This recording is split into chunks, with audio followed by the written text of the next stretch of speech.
देखिए, ये 30 मई 2024 का आरपीएससी सोशोलॉजी का 2 पेपर हुआ था और दोनों पेपर बेसिकली संबंधित था सोशोलॉजी के संबंध में, उसी के संबंध में था। तो एक सब्जेक्ट सोशोलॉजी पेपर फर्स्ट करके था और एक सोशोलॉजी पेपर सेकंड करके आया हुआ था। दोनों पेपर सोशोलॉजी के ही थे, ठीक है। अब ये एग्ज़ाम जो हुआ था असिस्टेंट प्रोफेसर का था एग्ज़ाम आरपीएससी में, Rajasthan public service commission Ajmer, उसी आयोग के द्वारा ये 2 पेपर बेसिकली करवाया गया था। इसका मॉडल आंसर की इशू हुआ है कल की डेट में, है ना, 25/7/2024 को, और हम लोग इसी फर्स्ट पेपर पर ही डिस्कस करने वाले हैं। यहाँ समय आप देख सकते हैं 3 घंटा प्लस 10 मिनट अतिरिक्त भी दिया गया है इस पेपर में, आरपीएससी ने दिया था, ठीक है। और नेगेटिव मार्किंग था आरपीएससी में, आप यहाँ पर भी देख सकते हैं 1/3 भाग जो है काटा जाएगा। प्रत्येक गलत उत्तर के लिए प्रश्न का जो अंक होगा, जो आप लोगों ने उसमें करेक्ट कर रखा होगा, उसमें से 1/3 आपको काटा जाएगा आपके, ठीक है। और मैं आप लोगों से इन्हीं प्रश्नों पर डिस्कस करने चल रहा हूँ और आप सभी लोग ध्यान से इस प्रश्न को पढ़कर दीजिएगा, क्योंकि आगामी परीक्षा जो है एमपीपीएससी की है और ये भी 4 अगस्त को है ना, 4 अगस्त 2024 को एमपीपीएससी सोशोलॉजी का। उसके बाद 15 दिसंबर 2024 की बात मैं कर रहा हूँ, एमपी सेट का है सोशोलॉजी का, क्योंकि ये सोशोलॉजी का ही पेपर है, तो इसलिए आप सभी लोगों को ध्यान रखना पड़ेगा। ज़्यादातर बेसिकली देखिए, मैंने कहा है कि एमपीपीएससी में फैक्ट आएगा, एमपी सेट में भी फैक्ट आएगा और DSSB में भी फैक्ट आएगा सोशोलॉजी का। ठीक उसी प्रकार से आरपीएससी भी देख सकते हो, फैक्ट से भरा हुआ क्वेश्चन है ये, है ना।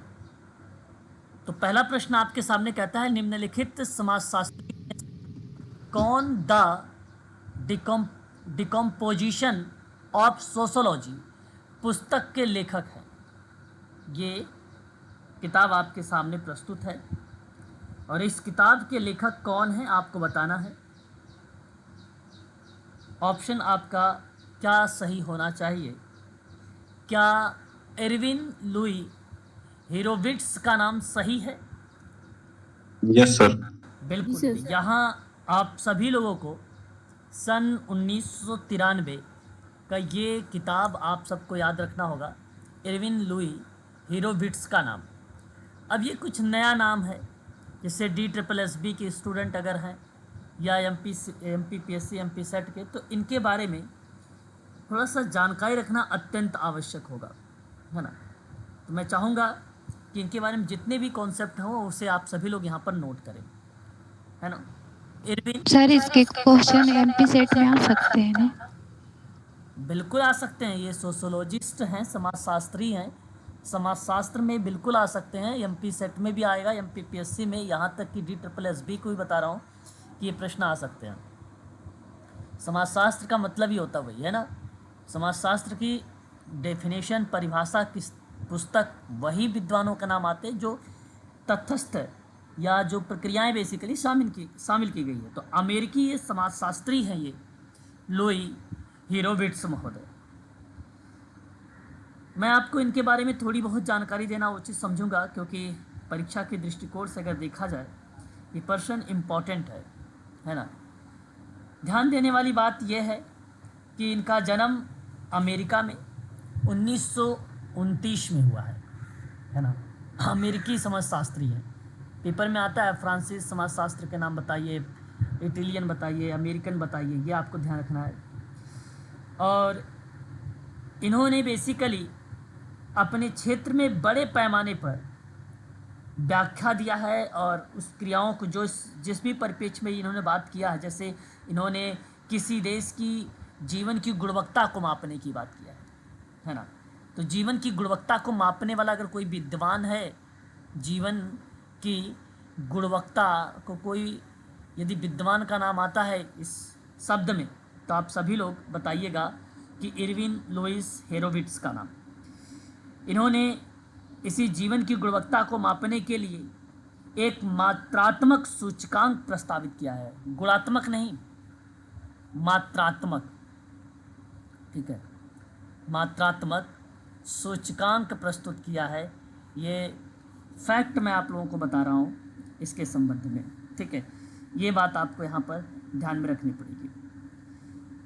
इन्होंने कई किताबें भी प्रस्तुत किया है, जैसे कि मैं 2-4 किताबों के नाम आप लोगों के सामने प्रस्तुत करूँगा।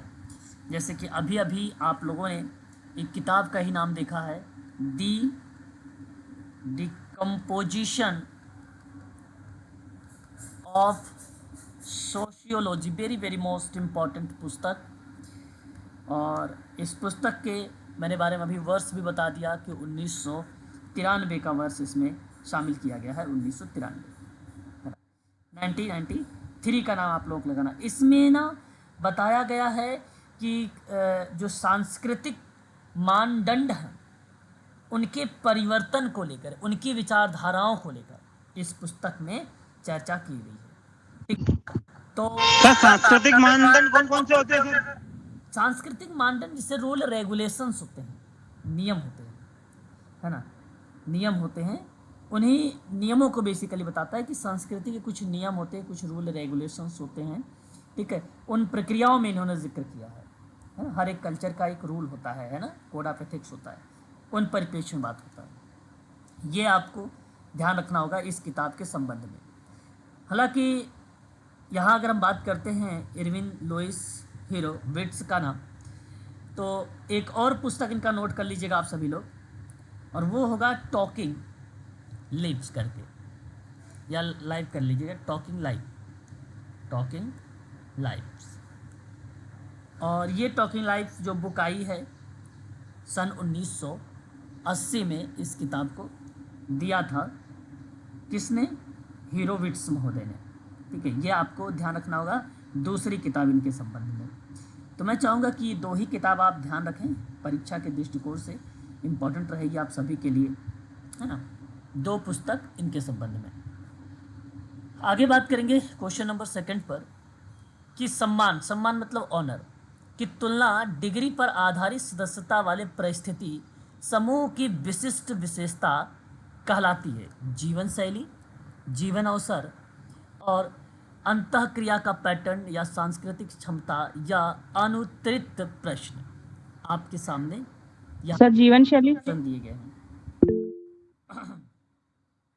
ओके, इवन ऑप्शन यहाँ पे जो है जीवन शैली की तरफ झुकाव कर रहे हैं। क्वेश्चन नंबर 2 का सही जवाब है लाइफ स्टाइल यानी जीवन शैली। इसी शब्द को ये रिप्रेजेंट करता है। क्या आप बता सकते हैं इसका मीनिंग क्या दर्शा रहा है यहाँ पर? प्लीज अपने भाव को प्रकट करें कि किस शब्दों को यहाँ पर बनाने का प्रयास किया जा रहा है। लाइफ स्टाइल सर एक वर्ग को दर्शाएगा। देखिए बिल्कुल सही जवाब एक सोशल स्टेटस को दर्शा रहा है। और सोशल स्टेटस जो होता है कहीं ना कहीं एक प्रकार से प्रतिष्ठा पर आधारित सामाजिक पदानुक्रम में एक व्यक्ति के सापेक्ष रैंक को दर्शाता है और साथ ही उसके अधिकार और कर्तव्य और जीवन शैली, है ना। तो मेरे कहने का आशा ये है कि सामाजिक स्थिति, सम्मान या प्रतिष्ठा पर, क्योंकि ये सवाल ही बेसिकली ऑनर पर आधारित है, उसकी तुलनात्मक डिग्री पर बेस्ड है। तो प्रतिष्ठा पर आधारित सामाजिक पदानुक्रम में एक व्यक्ति का सापेक्ष रैंक होता है, जैसा कि आप जानते भी हैं और ये आपको पता भी होगा। साथ ही उनके अधिकार भी शामिल होते हैं उसमें, सामाजिक स्टेटस में। साथ ही साथ कर्तव्य और जीवन शैलियाँ भी उनमें शामिल होती हैं। परंतु इस स्थिति को अगर हम बात करते हैं तो हम अलग अलग, क्योंकि व्यक्तिगत विभिन्नता पाई जाती है हर एक व्यक्ति में, हाँ, तो सिंपल सी बात है, हमें उसकी लाइफ स्टाइल पर ही फोकस करना पड़ता है। ऐसा हम इसलिए करते हैं क्योंकि यहाँ निर्धारित स्थिति जनरली जेंडर, आयु, जाति, पारिवारिक संबंधों पर आधारित हो जाता है और इन्हीं कंडीशंस में दर्शा देता है ना। तो ये आपका जो स्थिति के संबंध में उभर के क्वेश्चन आया है, इसका सही जवाब आपने अगर बताया ऑप्शन ए, तो करेक्ट दिया है जीवन शैली। मैक्स वेबर का नौकरशाही का विश्लेषण, देखिए मैंने आपको इसके बारे में पढ़ा चुका हूँ। जरा कोशिश करिए इस प्रश्न का सही जवाब क्या होगा, अदरवाइज मैं आप लोगों को जवाब बताऊंगा। सर मैक्रो समाजशास्त्र। ओके, देखिए जैसा कि आप सभी जानते हैं कि ब्यूरोक्रेसी बेसिकली एक थ्योरी है, थ्योरी ऑफ ब्यूरोक्रेसी, और उसमें जब भी नाम हमारे सामने प्रस्तुत होता है तो वो शब्द दर्शाता है मैक्स वेबर विद्वान। तो मैक्स वेबर के नौकरशाही के सिद्धांत में अवैयक्तिक प्रबंधन का सिद्धांत की बात की गई है। तो इन्हीं परिप्रेक्ष्य में कुछ एग्जाम्पल के तौर पे बताया गया कि मैक्रो यानी बृहद समाजशास्त्र, मीजो समाजशास्त्र, ग्लोबल समाजशास्त्र, सूक्ष्म या माइक्रो समाजशास्त्र, या इनमें से अनुत्तरित प्रश्न। ये आपके सामने सवाल है। फिलहाल आपका जवाब किस तरफ अग्रसर है, एक बार बताइए। Sir first. Sir macro. अच्छा, फर्स्ट की तरफ आप सभी लोग जा रहे हैं। क्वेश्चन नंबर 3 का सही जवाब बेसिकली अगर हम बात करते हैं तो यहाँ पे मैक्स वेबर का नौकरशाही का विश्लेषण का जो उदाहरण है वो बेसिकली मीजो समाजशास्त्र को रिलेट कराता है। मीजो मीन्स इसका मतलब है कि आप सभी लोगों को जवाब जो देना होगा वो सेकंड ऑप्शन का चुनाव करना पड़ेगा। यहाँ ऑप्शन नंबर आपका सेकंड सत्य माना जाएगा। अच्छा सर इसको मीजो को सर एक्सप्लेन कीजिए थोड़ा सा। बिल्कुल सर, बिल्कुल। देखिए मैं आपको ये बताने का प्रयास कर रहा हूँ कि यहाँ जब हम किसी क्रियाओं को फेस टू फेस बात करते हैं, किसी चीज़ों को अगर हम बात जब भी करते हैं उस परिप्रेक्ष्य में समाजशास्त्र में जहाँ प्रत्यक्ष रूप से, है ना, हम प्रत्यक्ष रूप से जुड़े हैं समुदाय के साथ, समूह के साथ या व्यक्ति के साथ, तो वो बेसिकली मीजो सोशियोलॉजी का पार्ट कहलाएगा, उसको कहते हैं। फिलहाल सामाजिक विज्ञान में या समाजशास्त्र में शक्तियों और स्तरीकरण जैसे आय, आयु, जेंडर, जाति, संगठन और भौगोलिक रूप से जो सीमित समुदाय का अध्ययन होता है, मतलब पर्टिकुलर सीमित एरिया पर डिफाइन हो रहा है, सीमित पर, तो वो बेसिकली मीजो को दर्शाता है। पहला ऑप्शन तो वो दर्शा रहा था जो व्यापक लेवल पर था, लेकिन जो सीमित कहने की वजह से आपका झुकाव बेसिकली सूक्ष्म की तरफ भी जा सकता है, ऑप्शन नंबर 4 की तरफ भी जा सकता है, बिल्कुल। लेकिन मैं आपको ये बताना चाहूँगा कि मीजो सोशियोलॉजी बड़े पैमाने पर आपका बेसिकली माइक्रो जो बल है, जैसे अर्थव्यवस्था हो गया, मानव समाज हो गया, इन क्षेत्रों को कवर कर लेता है। बड़े लेवल पर आप कह सकते हो नेशनल और इंटरनेशनल लेवल पर समाजशास्त्र को कवर कर लेता है माइक्रो वाला। उसी के नीचे थोड़ा सा आता है मेजो समाजशास्त्र, है ना, उन प्रक्रियाओं में जहाँ बेसिकली पर्टिकुलर किसी संगठन पर बताया जा रहा होगा कि आपको इस संगठन पर अध्ययन करना है या उसका विश्लेषण करना है। आपसे कहेगा कि आपको इस समुदाय पर करना होगा, ठीक है, आपसे कहेगा कि इस संगठन पर नियंत्रण करना होगा, आपको इस पर आपको कार्य करना है, तो वो मीजो सोशियोलॉजी शब्द को दर्शा देगा, मीजो। हालांकि ठीक है सर, ठीक है। और ग्लोबल दोनों एक प्रकार से अगर मैं बात करता हूँ, दोनों एक बड़े लेवल का संगठन होते हैं, है ना, लेकिन जितने भी संगठन इस ऑप्शन में दिए गए हैं सारे के सारे पुनर्वास पर हैं। केस वर्क डिफाइन सीधा सीधा कर देगा आपको माइक्रो वाला, सूक्ष्म वाला, ठीक है। तो यहाँ तो नौकरशाही का विश्लेषण का उदाहरण पूछा था, तो विश्लेषण का उदाहरण में, ठीक है, नौकरशाही का विश्लेषण, तो वो केवल और केवल एक सीमित क्षेत्र पर बात करना, और सीमित क्षेत्र वाले में पर्टिकुलर केस वर्क शामिल रहेगा, लेकिन उसमें पर्टिकुलर लक्ष्य निर्धारित रहेगा, और वही पार्ट उदाहरण नौकरशाही का माना जाता है ऑप्शन बी को, यानी सेकंड वाले ऑप्शन को। यह ऑप्शन आपका सही चला जाएगा, पड़ोस आ जाता है इसमें, इसलिए परिवार भी इसमें शामिल रहेगा, ठीक है। जब कोई आदिवासी समूह किसी कारणवश दो, ठीक है, अर्धांशों यानी भ्रात दलों में बट जाता है, तब इनमें से समूह का प्रत्येक भाग क्या कहलाता है? यह आपके सामने जवाब है, और आपको भ्रात दल के बारे में भी बताना है। इसका सर ऑप्शन 4। अच्छा, देखिए यहाँ बेसिकली क्वेश्चन में ही लिखा हुआ है, साथ साथ उसके आंसर को भी डिनोट कर दिया गया है यहाँ पे अर्धांश में, है ना, जिसको हम लोग क्या बोलते हैं, मोइटी कहते हैं, है कि नहीं। अच्छा, अर्धांश मीन्स होता क्या है, बता सकते हैं? अर्धांश एक शब्द है। सर 2 भागों में। नहीं पता सर। ओके, चलिए देखिए मेरा, अर्धांश का मतलब आधा। सर अर्धांश मतलब आधांश। हाँ देखिए यहाँ पे किसी बच्चे ने कहा कि आधा अंश, बिल्कुल। अब जब कोई आदिवासी समूह किसी कारणवश 2 अर्धांशों में बट जाता है, यानी आधा आधा 2 भागों में बट जाना, तब इनमें से प्रत्येक, मतलब इनमें से जो समूह का प्रत्येक भाग होगा उसको किस नाम से जानेंगे, तो उसे भी हम यहाँ देखो ऑप्शन में आपके या तो अणु या तो आपके सामने अर्धांश, 2 शब्द आपके दिमाग में आने चाहिए। हालांकि बहुपतित्व प्रथा और एकपतित्व प्रथा ये तो बिल्कुल इस पार्ट को रिलेट नहीं कराएगा, ये तो आपको केवल कंफ्यूज करने के लिए ये ऑप्शन में आपको डाला गया है। लेकिन जो यहाँ पे जो है मोलिक्यूल्स है या अणु है, ये शब्द बेसिकली रिप्रेजेंट होता है आपके साइंस सब्जेक्ट में, है ना।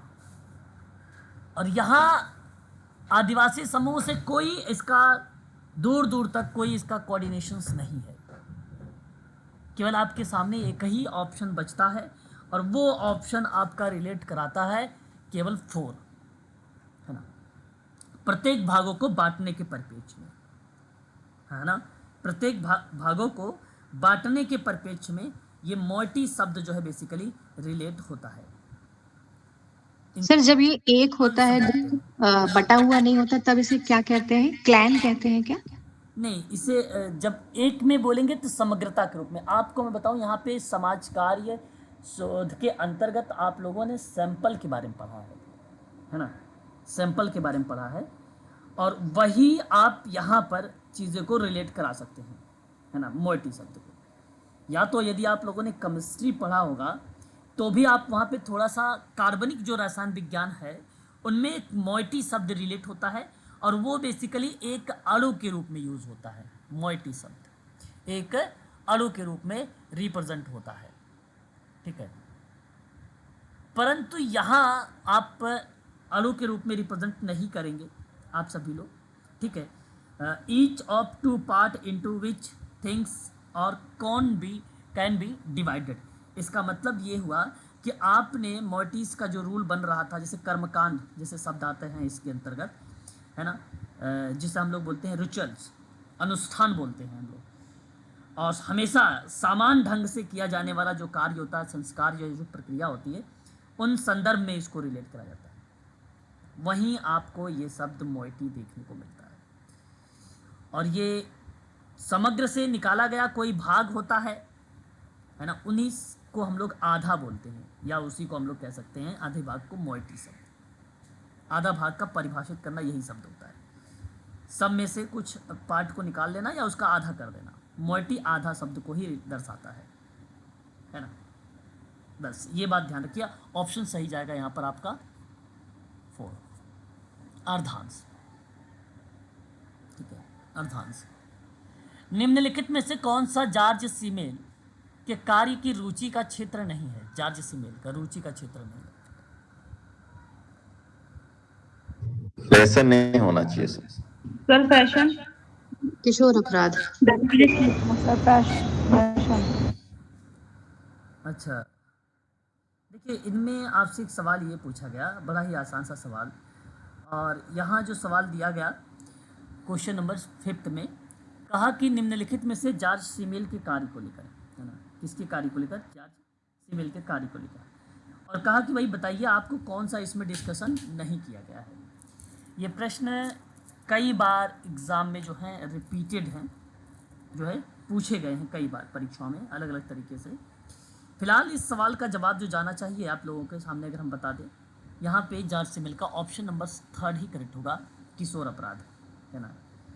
जॉर्ज सीमेल एक समाजशास्त्री, दार्शनिक के साथ साथ आलोचक भी है, और सीमेल महोदय ने बेसिकली अगर हम बात करते हैं समाजशास्त्र में व्यक्तित्व और विखंडन का अग्रणी विश्लेषण प्रस्तुत किया है ये, और इनका जो काम रहा है अगर मैं आपसे बात करूं तो फिलॉसफी पर कार्य रहा है, मतलब दर्शन पर इनका ज़्यादा भूमिका रही है जॉर्ज सी मिल महोदय का।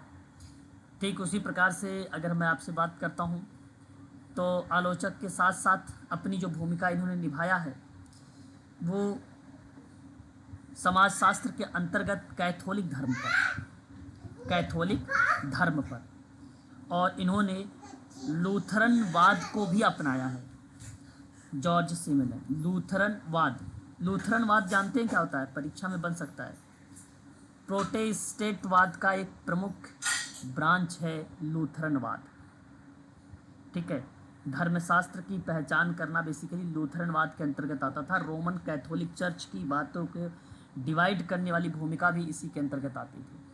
चर्च के अधिकार क्या हैं, उसके स्रोत क्या हैं, उसमें सुधार के औपचारिक सिद्धांत क्या हैं, ये क्रियाएं बेसिकली किसके थे? जॉर्ज सिमिल के थे। तो जॉर्ज सिमिल बेसिकली द्वंद्वात्मक सोच, व्यक्तिगत चेतना, फैशन जैसे शब्दों पर विचार रखते हैं, परंतु किशोर अपराध पर इनकी भूमिका नहीं बनती है। अतः आप सभी लोग कहेंगे कि ऑप्शन जो थर्ड है ये सही जवाब होगा। बाकी इसमें से जो 3 सर ये जॉर्ज सिमिल का नाम आता है इस बार में। जी सर मैं कह रहा हूँ सर, फैशन को किस रूप में संदर्भित किया गया है? डिज़ाइन के रूप में। फैशन यहाँ पे डिज़ाइन के परिप्रेक्ष्य में रखा गया है। ठीक है, ओके सर, ओके। सिमिल के कार्य को जो रखा गया है उनके एरिया को टच किया गया है एक फ्रेमवर्क के रूप में, डिज़ाइन के रूप में। ठीक है, आगे बात करते हैं।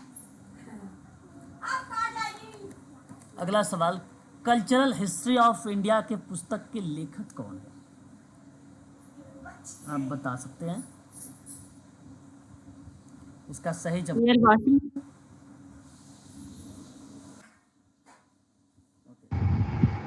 Sir Kathleen Gough. चलिए मैं आपको यहाँ पर बताना हूँ, ध्यान से मेरी बात को सुनिएगा। देखिए, ये जो सवाल आपके सामने प्रस्तुत किया गया है, भारत का धार्मिक और सांस्कृतिक इतिहास लगभग 5000 वर्ष पुरानी सिंधु नदी की घाटी सभ्यता से जुड़ा हुआ है, जहाँ इतिहासकारों को कई देवी देवताओं के निशान भी मिले हैं, है ना। इन्हीं के आधार पे कल्चरल हिस्ट्री ऑफ इंडिया के जो लेखक रहे हैं वो बेसिकली A.L. बाशम का नाम हमें देखने को मिलता है, और फेमस पर्सन रहे हैं ये जो पुरानी संस्कृति है, जो सभ्यताएं हैं, के बारे में इन्होंने जिक्र किया है ना। ऑथर जो है लेल्विन बाशम महोदय की एक पुस्तक आई, और इस पुस्तक का नाम था कल्चर हिस्ट्री ऑफ इंडिया, है ना।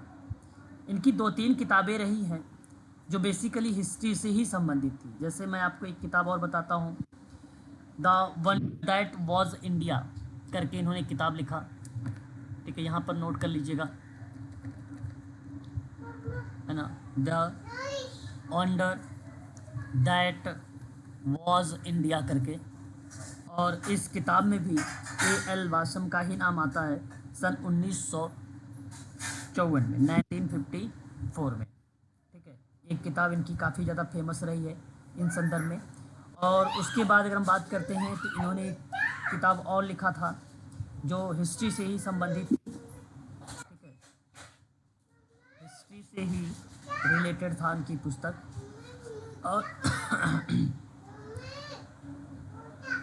उस किताब का क्या नाम था? हिस्ट्री एंड डॉक्ट्रिन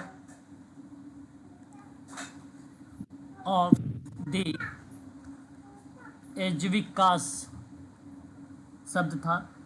और ये पुस्तक अगर मैं बात करता हूँ एडिशन के रूप में रिप्रेजेंट हुई है, तो आप सभी लोग एक लगाइएगा 1951 और दूसरा 1981। ये 2 वर्ष आप यहाँ पे लगाकर इस किताब का नाम याद कर सकते हैं। ठीक है, ये आपको ध्यान रखना होगा इनके संबंध में। ठीक है, इतनी बात क्लियर हुई? एक बार बताइए। दो किताब दोनों के दोनों इम्पोर्टेंट है यहाँ पर अगर हम बात करते हैं तो। हाँ सर क्लियर है। और उसके बाद अगर हम बात करते हैं आगे, तो यहाँ ये जो किताब बेसिकली मेंशन किया गया था, the cultural history of India करके, इस किताब को जो पब्लिश किया गया है इसका वर्ष भी आप नोट कर लीजिएगा, सन 1997 में ये किताब बेसिकली मेंशन किया गया है। ठीक है, A.L. बाशम के द्वारा। ठीक है, ये आपको ध्यान रखना है इस किताब के बारे में। उसके बाद हम बात करेंगे हर्बर्ट स्पेंसर को लेकर। निम्नलिखित में से कौन सी पुस्तक हर्बर्ट स्पेंसर द्वारा नहीं लिखी गई है? अगर आपको हर्बर्ट स्पेंसर की सारी किताबें पता होंगी तभी आप इसका identify. Sir option A. Option A है जी। ओके, सही। यहाँ अगर आपने जवाब दिया है मुझे हर्बर्ट स्पेंसर की पुस्तक में ऑप्शन नंबर ए करके, ओरिजिन्स एंड जो है डेस्टिनेशंस शब्द, तो ये किताब हर्बर्ट स्पेंसर की नहीं है, बाकी किताबें हैं। जैसे 1851 की किताब है ये सोशल स्टैटिक्स करके, 1951 हर्बर्ट स्पेंसर का नाम आएगा। इसे आप सभी लोगों को ध्यान में रखना होगा इस किताब को। उसके बाद फर्स्ट प्रिंसिपल किताब आई सन 1862 में, 1962 में। ये भी आपको यहाँ पर ध्यान रखना होगा। प्रिंसिपल्स ऑफ सोशोलॉजी करके इन्होंने एक किताब लिखा था 1873 में, द प्रिंसिपल ऑफ सोशोलॉजी करके। ठीक है, 1862 में।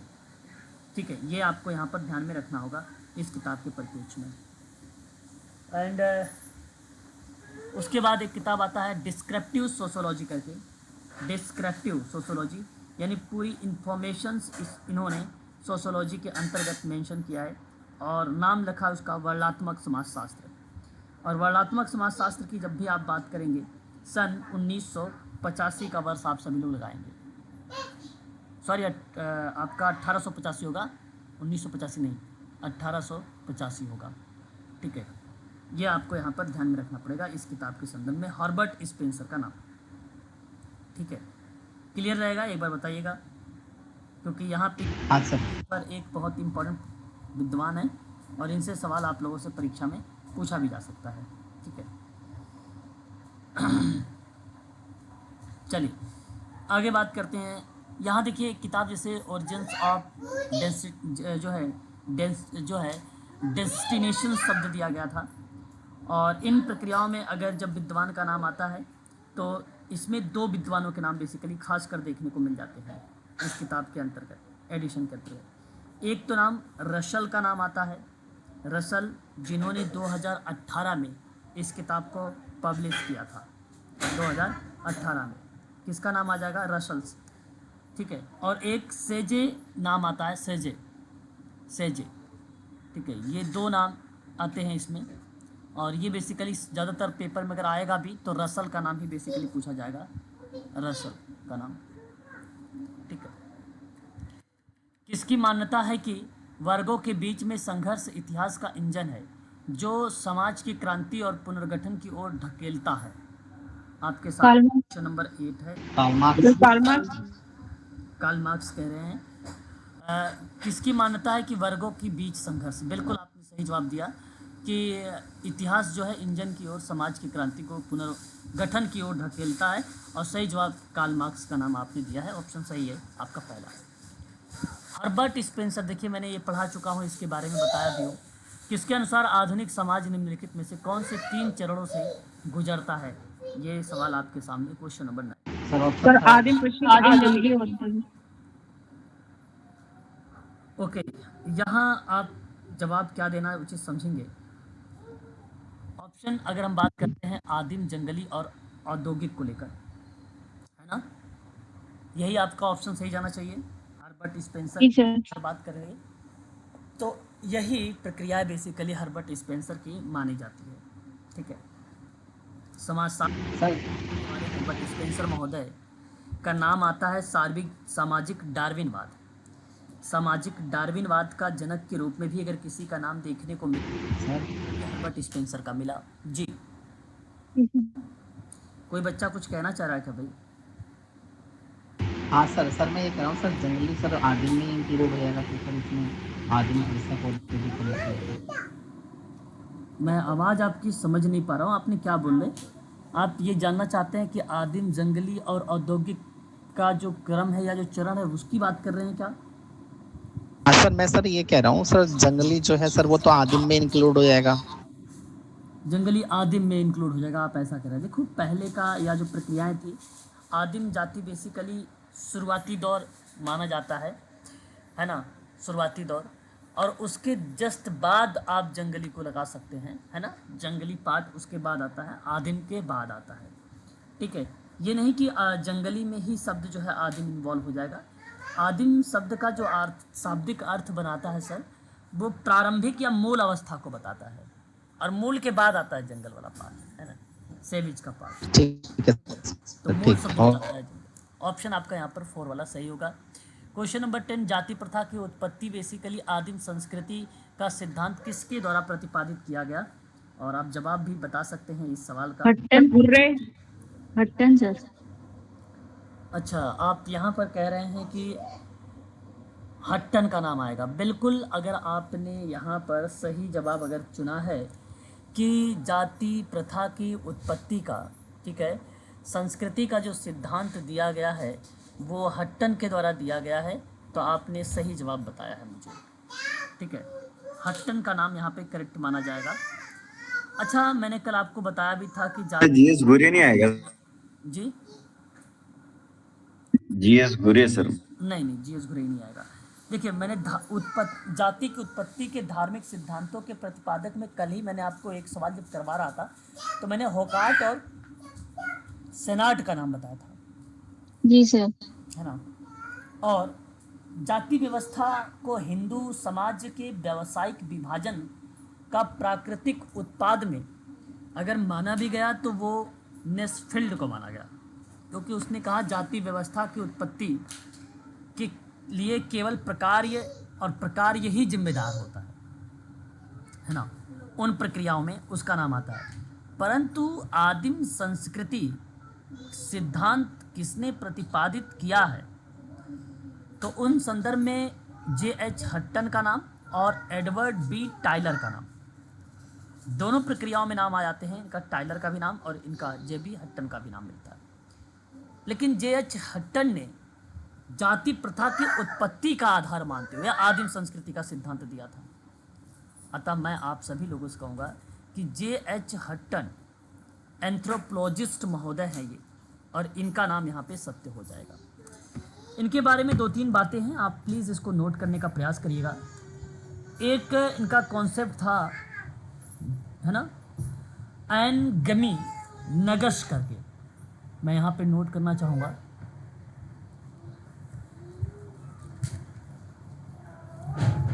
दी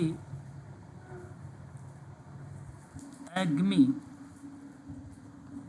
नगश शब्द J.H. हट्टन का नाम सन 1921 में, ये इनकी पहली पुस्तक आप यहाँ पर मेंशन करेंगे जो रिलेट कराएगी।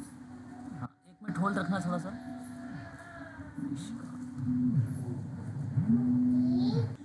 चलिए ध्यान दीजिएगा। कास्ट इन इंडिया, अगर हम बात करते हैं कास्ट इन इंडिया को लेकर, इनमें भी नाम आता है J.H. हट्टन का नाम, है ना, सन 1963।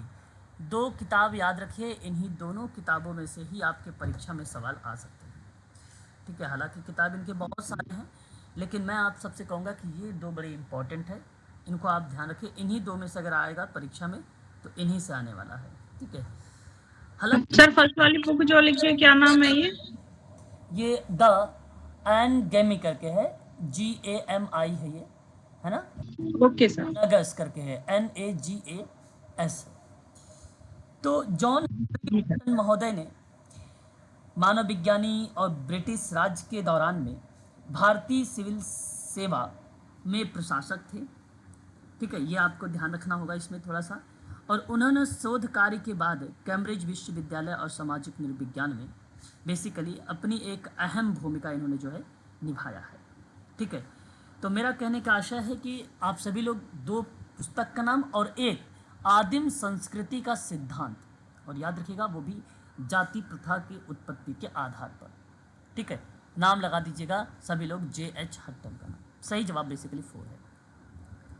सबसे पहले किसने संदर्भ समूह की अवधारणा दिया था? मैंने आपको पहले भी बता चुका हूं। इसका प्रयोग निम्न वर्ग के बच्चों, मर्टन ने सर। उच्च वर्ग सर के, मर्टन हर्बर्ट हाइमन। अच्छा, अनुरूप में व्यवहार करने की व्याख्या किया था। यदि आपने यहाँ पर हर्बर्ट हाइमन का नाम बताया है सर्वप्रथम के रूप में संदर्भ समूह को लेकर, तो आपने सही जवाब दिया है। ऑप्शन नंबर आपका यहाँ पर थर्ड वाला करेक्ट जवाब होगा, है ना। जो ऑप्शन जाएगा आपका यहाँ पर तीसरा वाला जो ऑप्शन होगा ये आपका करेक्ट माना जाएगा। हाँ ठीक है, ये ध्यान देना है आप लोगों को। अच्छा, इसके बारे में थोड़ा सा आप लोगों को जानना अत्यंत आवश्यक होगा आप सभी के लिए कि किस तरीके से, यदि यहाँ पर हर्बर्ट हाइमन महोदय ने इसके बारे में जिक्र किया है, किसके बारे में, रेफरेंस ग्रुप के बारे में, तो जो मैंने नोट्स वगैरह दे रखा है आप लोगों को, वो भी आप लोगों को वहाँ पर सीन करना है, पढ़ना है। लेकिन कुछ बच्चों ने अभी जवाब मुझे दिया था R.K. मर्टन का भी नाम। संदर्भ समूह समाजशास्त्र का एक महत्वपूर्ण अवधारणा है जो हमारे व्यवहार, विकल्प और आत्मसम्मान को आकार देता है। प्रसिद्ध समाजशास्त्री रॉबर्ट के मर्टन के द्वारा ये शब्द गढ़ा गया, और यही संदर्भ समूह का सिद्धांत की बात बेसिकली गहन समझ को दर्शाता है। तो संदर्भ समूह की जो सिद्धांत था वो रॉबर्ट के मर्टन के द्वारा परिकल्पित किया गया। सामाजिक समूह को बेसिकली रिप्रेजेंट किया। एक ऐसे समूह का दर्पण के रूप में कार्य करता है ये, जहां व्यवहार और आत्मधारणा के मूल्यांकन करना प्रक्रियाओं को मानक मानता है। तो संदर्भ समूह व्यक्तिगत मूल्यों और व्यवहारों को आकार देने के लिए प्रभावशाली होता है। व्यक्तियों को सामाजिक तुलना के लिए मानक प्रदान करता है संदर्भ समूह। ये समूह आत्म पहचान के विकास के लिए महत्वपूर्ण भूमिका निभाता है संदर्भ समूह। तो सिद्धांतों के परिप्रेक्ष्य में नाम जो प्रकट होता है हमारे सामने वो R.K. मर्टन का, और इसी संदर्भ समूह को सबसे पहले अगर किसी ने इस शब्द को गढ़ा है तो वो नाम आ जाता है किसका? हर्बर्ट हाइमन का। सवाल संदर्भ समूह की अवधारणा को सबसे पहले पूछा गढ़ने को लेकर, इसलिए आपका झुकाव हमेशा हर्बर्ट हाइमन की तरफ होना चाहिए, R.K. मर्टन। सर संदर्भ समूह शब्द और सिद्धांत की बात करता तो मर्टन आता। शब्द नहीं, सिद्धांत की बात करता तो। शब्द तो जब आएगा तो वो पहली बात गढ़ने की बात करेगा, या शब्द सर्वप्रथम देने की बात करेगा, है ना। ये शब्द तो शब्द दिया गया है इसी के द्वारा, है ना। सिद्धांतों में बात आप सही कह रहे थे, मर्टन की तरफ जाएंगे आप सभी लोग। ठीक है, तो ऑप्शन नंबर थर्ड वाला आपका यहाँ पे सही होगा। सवाल आसान था थोड़ा सा। ये सवाल ऐसे भी लग रहे होंगे इंटरेस्टेड, ये इसलिए लग रहे होंगे क्योंकि अलग अलग तरीके से चीज़ें जो है बेसिकली प्रश्न थोड़ा सा बड़ा लिखा हुआ है ना। ये बाकी उसमें बना चढ़ा के बनाया गया है ना, क्वेश्चन को बनाया गया। जैसे देखिए क्वेश्चन नंबर 12 को ही देख लीजिए कि निम्नलिखित में से किस हिंदू विवाह को माता पिता द्वारा निश्चित किया जाता है?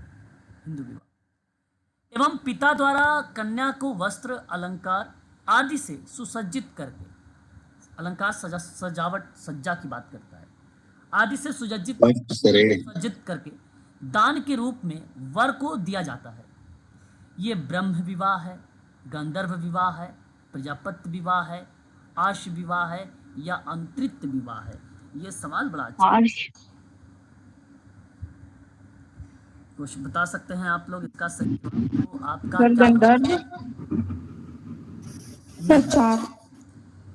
सर प्रजापति विवाह सर। अच्छा हाँ सर, प्रजापति हो सकता है, ब्रह्म विवाह, दो में से वन या थर्ड से। अच्छा, दो में से। तो यहाँ आप सभी लोगों से ओनली थर्ड ब्रह्म विवाह को चुनाव करें आप लोग, है ना। ब्रह्म विवाह जी सर चुनाव करें। ब्रह्म विवाह ही बेसिकली इस प्रश्न का सही ऑप्शन है ना। इस प्रश्न का सही ऑप्शन है और ब्रह्म विवाह ही आपका करेक्ट जवाब माना जाएगा इसके अंतर्गत। जैसे कि देखिए आप सभी लोग समझते हैं, यहाँ पे शब्दों में ही लिखा हुआ है कि हिंदू विवाह माता पिता द्वारा निश्चित किया जाता है ना। ये बात सही है, ब्रह्म विवाह। और इसमें कहा गया कि भाई पिता के द्वारा कन्या को वस्त्र हो गया, अलंकार हो गया आदि से सुसज्जित करके दान के रूप में वर को दिया जाता है, और इन्हीं प्रक्रिया को ब्रह्म विवाह कहते हैं। वह अपनी बेटी की शादी अच्छे आचरण वाले, वेदों के जानकार और स्वयं के द्वारा आमंत्रित व्यक्ति से करने को कहते हैं। ये हिंदू ग्रंथों में वर्णित विवाह का एक धार्मिक रूप है, ब्रह्म विवाह, है ना। तो ये चीज़ आपको ध्यान रखना होगा। इसमें एक लड़का जीवन के पहले चरण ब्रह्मचर्य में अपनी शिक्षा पूरी करने के बाद विवाह करने में सक्षम होता है। ब्रह्म विवाह हिंदू विवाह के 8 प्रकारों में सबसे सर्वोच्च स्थान माना जाता है इसको, है ना। जब एक लड़के के माता पिता एक उपयुक्त दुल्हन की तलाश करते हैं तो उनकी पारिवारिक पृष्ठभूमि पर विचार करते हैं, और लड़की का पिता यह सुनिश्चित करता है कि उसकी बेटी का भावी दूल्हा एक विद्वान हो जो वेदों में पारंगत हो। विवाह के इसी रूप का वर्णन बेसिकली मनुस्मृति में किया गया है इस ब्रह्म विवाह की अगर हम बात करते हैं तो इसी प्रक्रिया में ये देखने को मिलता है। हालांकि विवाह कई प्रकार का होता है, आप लोगों को बताया भी गया है विवाह के प्रकार कई टाइप के होते हैं, है ना। विवाह के प्रकार बताइए, जैसे गंधर्व विवाह होता है, प्रजापति विवाह होता है, विवाह होता है। जी सर 8 प्रकार रहते हैं। ब्रह्म विवाह में ब्राह्मण से विवाह करने का उल्लेख किया गया था। ब्रह्म विवाह में समान वर्ण में कन्या का मूल देकर विवाह करना ब्रह्म विवाह कहलाता है। एक लाइन में आप ये समझिए कि ब्रह्म विवाह जो होता है समान वर्ण में कन्या का मूल्य मतलब प्राइस या मूल्य वैल्यूज देकर विवाह करना बेसिकली ब्रह्म विवाह कहलाता है। एक दैव विवाह होता है, यज्ञ कर्म करने वाले के साथ कन्या का विवाह करना दैव विवाह कहलाता है। आर्ष विवाह जैसा कि ऑप्शन 4 में आप देख रहे हैं, लड़की के पिता को वर यानी लड़का को 2 बैल देकर, है ना। देखिए ये भी सवाल, 2 बैल देकर विवाह को करने में संदर्भित करता है। इस प्रक्रिया को हम लोग क्या बोलते हैं, एक प्रकार से आर्ष विवाह। प्रजापत्य विवाह बिना लेन देन की योग्य वर से विवाह करना क्या हो जाएगा, प्रजापत्य। बिना लेन देन का योग्य वर से विवाह। लिख रहे हो कि मुझे लिखने की जरूरत है कि चल जाएगा आप लोगों का, ऐसे वीडियो देख लेना समझ में आ जाएगा ना एक बार। ये सब चल जाएगा। लड़की को असुर विवाह, लड़की को माता पिता से खरीद कर विवाह, असुर विवाह है कि नहीं, उसे असुर विवाह कहेंगे। प्रेम संबंध के आधार पर विवाह क्या कहलाता है, गंधर्व विवाह। ठीक है सर सबसे अच्छा विवाह कौन सा माना जाता है? देखो सबसे अच्छा विवाह सर जीत कर जी नहीं, ये थोड़ी होगा। देखिए मेरे ब्रह्म विवाह सर गंधर्व विवाह मेरे हिसाब से सबसे अच्छा विवाह माना जाता है। नहीं, ब्रह्म विवाह मनु के हिसाब से मान रहे हैं गंधर्व तो विवाह। भाई प्रजापत्य विवाह क्या खराब है, प्रजापत्य विवाह हाँ सर वो भी अच्छा है सर, के लिए है कि भाई गंधर्व विवाह और प्रजापत्य विवाह दोनों अच्छे हैं। देखो प्रजापत्य विवाह बेसिकली क्या है कि विवाह संतान प्राप्ति के लिए किया जाता है। बेसिकली प्रजापत्य विवाह एक प्रकार से ये भी शब्द दर्शाता है ना। मैं इसकी पीडीएफ भेजूंगा, मेरे पास पीडीएफ है ना इसकी, आप लोग देखिएगा। और इस प्रजापत्य विवाह में ये कहा भी गया कि धर्म अर्थ और कर्म में वर और वधू के अधिकार समान होते हैं यहाँ पर, और इस प्रकार के विवाह के संपूर्ण विधि विधान का पालन होता है। ठीक है, उत्तम विवाह केवल 4 ही टाइप के कहलाते हैं, है ना। उत्तम विवाह 4 टाइप के होते हैं, है ना। कौन कौन से, एक तो सबसे पहले पे ब्रह्मदेव, आर्ष और प्रजापत्य और दैव विवाह। दैव, अब ध्यान सुनिएगा सबके बारे में। ब्रह्म विवाह तो मैंने क्लियर कर दिया आपको। ब्रह्म विवाह माता पिता के संरक्षण में पुत्र पुत्रियों का विवाह होता है ना। कन्या का पिता उसे अपने वस्त्रों एवं आभूषणों से भली भांति अलंकृत करके योग्य वर को प्रदान करता है, और यह विवाह सर्वोत्तम माना गया है। मनुस्मृति के अकॉर्डिंग, इसलिए ये बात सत्य हो जाती है। उत्तम विवाह। प्रजापत्य विवाह आपने अभी भी देखा कि भाई जहाँ धर्म अर्थ कर्म वर्ग के साथ वधु के अधिकार समान हो रहे होते हैं, है ना। यहाँ पे कोई ऐसा नहीं कि भाई आपको लड़की की तरफ से लेना है, लड़के की तरफ से लेन देन करना, ऐसा कुछ नहीं इसमें है। और एक आता है अर्श विवाह। इसमें कन्या का पिता वर पक्ष से, इसमें कन्या का पिता वर पक्ष से गाय बैल का जोड़ा प्राप्त कर कन्या का विवाह वर से कर देता है, ऐसा भी कहा जाता है ये अर्श विवाह में भी, ठीक है। इस प्रक्रिया को भी आप अर्श विवाह को रिलेट करा सकते हैं। बाकी अर्श विवाह लड़की के पिता की वर लड़का, ठीक है, वर यानी लड़का 2 बैल देकर, इस क्रिया को भी ये दर्शाता है। उसके बाद एक आता है अर्श विवाह के बाद दैव विवाह। क्या होता है?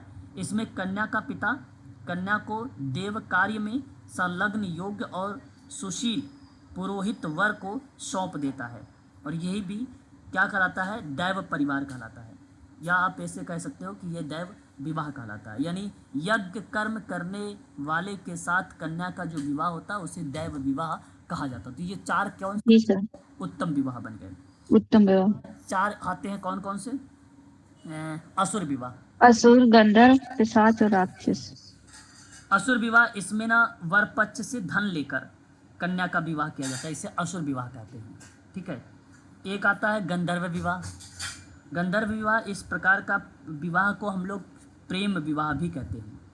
इसमें ना और कन्या माता पिता की अनुमति के बिना ही विवाह कर लेते हैं। कामसूत्र में इस विवाह को आदर्श विवाह माना गया है।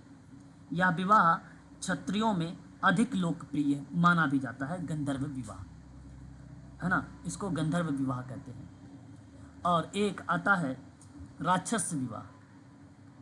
राक्षस विवाह, इसमें कन्या को बलपूर्वक उसके पिता एवं परिवार वालों से छीन कर विवाह किया जाता है। इसको क्या बोला जाता है? राक्षस विवाह कहा जाता है। सर राकेश गोयल यही करने वाला है। जी सर, राकेश गोयल बोल रहा था सर जीत करने वाला राक्षस विवाह। पर ओए कौन है? कौन बोल रहा है? ठीक है ना। सर पिशाच के बारे में बता दीजिए थोड़ा। किसको? पिशाच। पिशाच। हाँ, पिशाच विवाह जो होता है सर, ये बहुत निम्न कोटि का, आप ये सोच लीजिए कि अब इसमें मैं निम्न कोटि किस तरीके से आइडेंटिफाई कर सकता हूँ, आप बताइए जरा। आप में से कोई भी बच्चा बताइए जरा। सर इसमें ना छल पूर्वक कन्या के साथ विवाह कर लेता है, उसके शरीर पर अधिकार करना। हाँ, ऐसा भी इसके अंतर्गत कह सकते हैं कि ये जो है एक 50 विवाह होता है ना। सोई हुई या नशे में, है ना, पागल भी आ जाता है। हाँ, मानसिक रूप से कमज़ोर है, ठीक है, कन्या, और उसकी स्थिति में आप उसका लाभ उठा ले रहे हैं, है ना, या उसके साथ शारीरिक संबंध बनाकर विवाह कर रहे हैं, तो ऐसे विवाह को क्या कहलाते हैं? हम कहते हैं हम लोग पेचास विवाह कहलाते हैं, ठीक है ना। ये बेसिकली निम्न कोटि का विवाह कहलाता है। ठीक है सर, ठीक। क्वेश्चन नंबर 13, यह किनका मत है कि क्या घरेलू काम उत्पादक है? क्या नवीन पीढ़ी जो श्रमिकों की है और बढ़ाने में और वर्तमान पीढ़ी के लालन पालन में महिलाओं अधिशेष अथवा अधिशेष मूल्य को उत्पादित करती है? क्या घरों में महिलाएं शोषित के साथ साथ जो है दमनित भी हैं? अच्छा, ये देखिए प्रश्न का थोड़ा सा जो है शब्द जो यूज़ किया गया है वो ट्रेडिशनल शब्द यूज़ किया गया है ना। यहाँ पर मत पूछा गया है, विचार पूछा गया है। फिलहाल तो मैं एक बार आपको यहाँ पर राय जानूंगा, फिर इसके बारे में इस सवाल का विश्लेषण करता हूँ। क्या हो रहा है? नहीं पता सर, नहीं पता। इसका हाँ चलिए, इसका जवाब बेसिकली अगर मैं बात करता हूँ, गेल ओमेट का नाम आता है। अब थोड़ा सा इसका विश्लेषण आप थोड़ा सा ये ऑन करना चार्जर आगे। तो यहाँ पूछा कि भाई किनका ये मत है, यानी विचार है। ये सवाल विचार पर ही बेस्ड रहा। कहा कि क्या घरेलू काम, ठीक है, उत्पादक हैं? घरेलू कार्य उत्पादक हैं? क्या नवीन पीढ़ी जो श्रमिकों की है उसको बढ़ाने में और वर्तमान पीढ़ी के लालन पालन में महिलाएं अधिशेष अथवा अधिशेष मूल्य को उत्पादित करती हैं? क्या घरों में महिलाएं शोषित के साथ साथ दमित भी हैं? यहाँ प्रश्न में सारे शब्द जो है पॉजिटिव है। एक महिलाओं के बारे में बताया गया है, उनके घर के कार्यों के साथ साथ पालन पोषण को भी शामिल कर लिया गया, उनके शोषण के बारे में भी बता दिया गया कि वो इस तरीके की चीज़ें से हैं। तो मैं बताऊं कि यह कथन है, स्टेटमेंट है, और यह स्टेटमेंट घरेलू कामों को परिभाषित करने में एक अहम भूमिका निभाने वाले विद्वान गेल ओमवेट का नाम आता है। अब ये आप नाम भी पहली बार सुन रहे होंगे इसके बारे में। अमेरिकी जी सर। सोशोलॉजिस्ट और ह्यूमन राइट्स एक्टिविस्ट महोदय हैं ये। अपनी भूमिका इन्होंने निभाया है, गेल ओमवेट महोदय ने। अमेरिकन सोशोलॉजिस्ट और ह्यूमन राइट्स एक्टिविस्ट के नाम में इनका नाम देखने को मिलता है। ठीक है। अंबेडकर के बारे में इन्होंने 2005 में लिखा था, अब एक किताब इन्होंने ही लिखा है, और इसी पर यह कॉन्सेप्ट एक था, वायलेंस अगेंस्ट वुमेन। ये मिलेगा कहाँ आपको, मैं आपको बताता हूँ। ये परिभाषा कौन सी जगह मिलेगी आपकी, गेल ओमवेट का, तो नोट करिएगा। जो है violence against women, new moment and new moment and new theories in India, in India. ये किताब है सन 1990 की, उसी किताब में ये परिभाषित दी गई है, आप इसे नोट कर लीजिए। क्वेश्चन नंबर 13 अच्छा क्वेश्चन है ना। अब ऐसे प्रश्न में अगर आपके आ जाए तो जाहिर सी बात है कंफ्यूज कुछ है कि नहीं, कंफ्यूजन वाली बात हो सकती है, बन सकती है ना, ये चीज़ है। आगे बात करिए क्वेश्चन नंबर 14 के बारे में। निम्नलिखित में से कौन सा एक प्रकार वेबर के तार्किकता के 4 प्रकारों के बारे में बात किया है? वेबर के 4 प्रकार है, आप बता सकते हैं। क्वेश्चन नंबर 14 का सही जवाब जो जाना चाहिए वो व्यक्तिपरक बुद्धि संगतता को दर्शाता है। मैक्स वेबर का में से नहीं है, यह आपका नहीं है। व्यवहारिक बुद्धि संगतता, औपचारिक बुद्धि संगतता, वास्तविक बुद्धि संगतता, यह आपका माना जाता है। व्यक्तिपरक इंडिविजुअल पर बात करता है, इसलिए नहीं, इसकी जगह इन्होंने बात किया है वस्तुपरक बुद्धि संगतता। ये सब नहीं बात किया है, ठीक है। तो ये आप ध्यान रखना है, इसको आप व्यक्ति को हटा देना है। पर्टिकुलर कोई भी पर्सन बात ही नहीं करता, कोई भी पर्सन बात नहीं करता, पर्टिकुलर, ठीक है, याद रखिए। आप भी किसी पर, आप बताओ कोई काम आप करेंगे किसी को ध्यान में रखकर, किसी एक व्यक्ति को ध्यान में रखकर कोई भी कार्य करेंगे आप? या आप कोई किताब लिख रहे हो, या कोई आप कॉन्सेप्ट दे रहे हो, कोई आप थ्योरी बना रहे हो, नहीं सर। कभी भी ऐसा काम नहीं करोगे। तो जाहिर सी बात है कोई भी विद्वान इस तरह के काम नहीं करता। भारत सरकार ने साइबर अपराधों की रोकथाम, very very most important, DSSB के बच्चे 2000 में आए। क्वेश्चन नंबर 15 का सन 2000 कुछ बताओगे इसके? 2000 सर। हाँ, 2000 सही जवाब है। कुछ अपने विचार इस प्रश्न के पीछे देना समझोगे?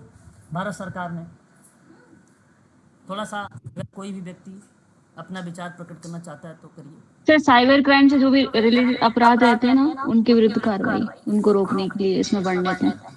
अच्छा। भारत सरकार ने साइबर अपराधों के लिए रोकथाम के लिए सूचना प्रौद्योगिकी अधिनियम जो 2000 में लाया गया, उसमें आप बता रहे हो कि ये सर वर्णित किया गया है इसमें, ठीक है। सूचना प्रौद्योगिकी अधिनियम 2000 का है, जैसा कि आप लोगों ने भी बताया है कि 2017 अक्टूबर को ये बेसिकली पारित हुआ। भारत में एक ऐसा एक्ट रहा है जहां अपराधों को रोकने में एक सकारात्मक भूमिका ये निभाता है, ठीक है। 17 अक्टूबर 2000 को ये लागू हुआ और 27 अक्टूबर 2009 को घोषणा के द्वारा इसे संशोधित भी किया गया। 2009 में इसको संशोधित किया गया। कार्य क्या था, इसका उद्देश्य क्या था? इलेक्ट्रॉनिक दस्तावेज को कानूनी मान्यता देना, डिजिटल हस्ताक्षर को कानूनी मान्यता देना। डिजिटल हस्ताक्षर जानते हैं? डिजिटल हस्ताक्षर बताइए, जिनके पास एक वो होता है, क्या बोलते हैं उसको, स्टैम्प होता है डिजिटल, ऑल वन। हाँ जी सर। है ना, उसके माध्यम से इसमें बेसिकली वो हस्ताक्षर होता है, उसको डिजिटल हस्ताक्षर, कानूनी मान्यता देना, अपराध और उल्लंघन के बारे में बात करना, और यही क्वेश्चन जो लिखा है साइबर अपराधों के लिए न्याय व्यवस्था। तो यहाँ पे साइबर अपराधों की रोकथाम, यही 4 पॉइंट हैं इस प्रश्न के, 4 पॉइंट। एक, इलेक्ट्रॉनिक दस्तावेज कानूनी मान्यता, दूसरा डिजिटल हस्ताक्षर की कानूनी मान्यता, अपराध और उल्लंघन, और चौथा साइबर अपराधों के लिए न्याय व्यवस्था। बस इतनी बात ध्यान रखिएगा इसके अंदर, ठीक है। क्वेश्चन नंबर 16 कहता है communities in the study of social conflict नामक पुस्तक है ये, है ना? बता सकते हैं इसका जवाब आप लोग? Sir first डॉरेंडर। लेविस हाँ, कोजेर। लेविस कोजर का नाम आपने बताया है बिल्कुल। यहाँ अगर आपने मुझे जवाब क्वेश्चन नंबर 16 का लेविस कोजर का नाम बताया है तो आपने सही दिया है, गलत जवाब नहीं है, सही जवाब है। लेविस कोजर महोदय का ये कॉन्सेप्ट आता है और बहुत ही पॉजिटिव रही है ये इस प्रक्रिया में, है ना, लेविसा कोजर का कॉन्सेप्ट। परंतु यदि आपसे पूछा जाए कि ये किताब आई कब थी, वर्ष, तो अभी तक देखो यहाँ पे सवाल में नहीं मिल रहा है, लेकिन फिलहाल आप लोगों को मैं बताते चल रहा हूँ 1967 में ये कॉन्सेप्ट आया था लेविस कोजर का, है ना।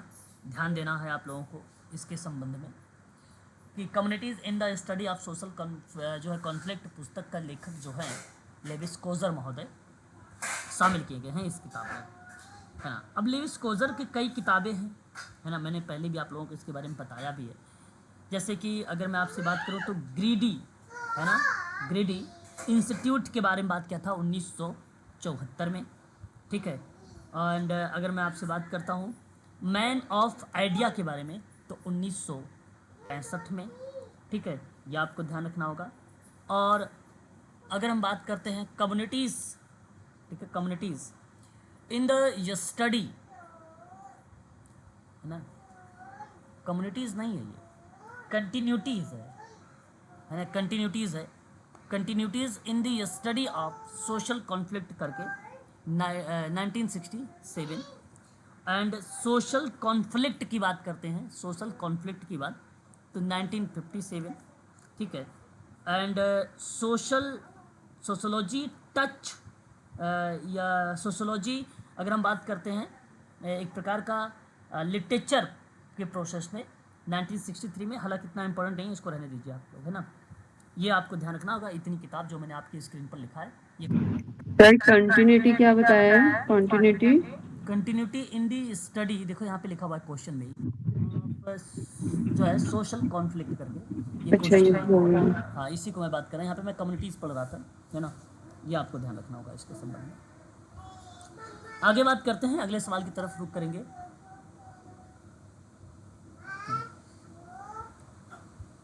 देखिए, मेलविन एम ट्यूमिन के अनुसार निम्नलिखित में से कौन सी प्रक्रिया सामाजिक स्तरीकरण का व्यवस्था को बनाए रखने के साथ संबंध में नहीं थी। तो ये सवाल आपके सामने, और मैं आप सबसे कहूँगा कि इस प्रश्न का जवाब आप सभी लोग दीजिएगा तो परिस्थिति की एकजुटता को दीजिएगा, है ना। इसमें इनका ये स्टेटमेंट बेसिकली शामिल नहीं किया गया है, ठीक है। इसके अंतर्गत सवाल मेलविन ट्यूमिंग का आता है और इनकी थ्योरी बड़ी फेमस रही है सोशल स्ट्रेटिफिकेशन करके, सामाजिक स्तरीकरण को लेकर। तो उसी की प्रक्रिया में इन्होंने कहा व्यवस्था को बनाए रखने के साथ संबंध में नहीं है। जैसे देखो विभेदीकरण आ जाएगा, रैंक दोगे तो आ जाएगा, एकजुटता कहीं बनेगा स्तरीकरण का पार्ट, स्तरीकरण हम डिफाइन ही नहीं कर सकते हैं। मूल्यांकन भी बन सकता है आपको अलग अलग भागों में, भाई अलग अलग मूल्यांकन हो सकता है ना, कोई बच्चा सही तरीके से सीखा, कोई बच्चा सही तरीके से नहीं सीखा, इस परिप्रेक्ष्य में हो सकता है। ट्रीट्स ऑन जनरल सोशोलॉजी नामक पुस्तक है, इसके लेखक कौन है? क्वेश्चन नंबर 18 का।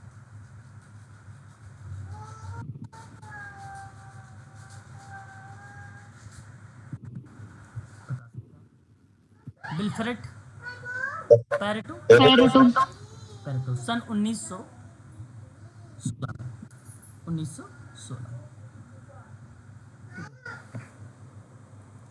सर एक थोड़ा समझाता हूं। जी सर, समझा दे क्या इसमें कुछ?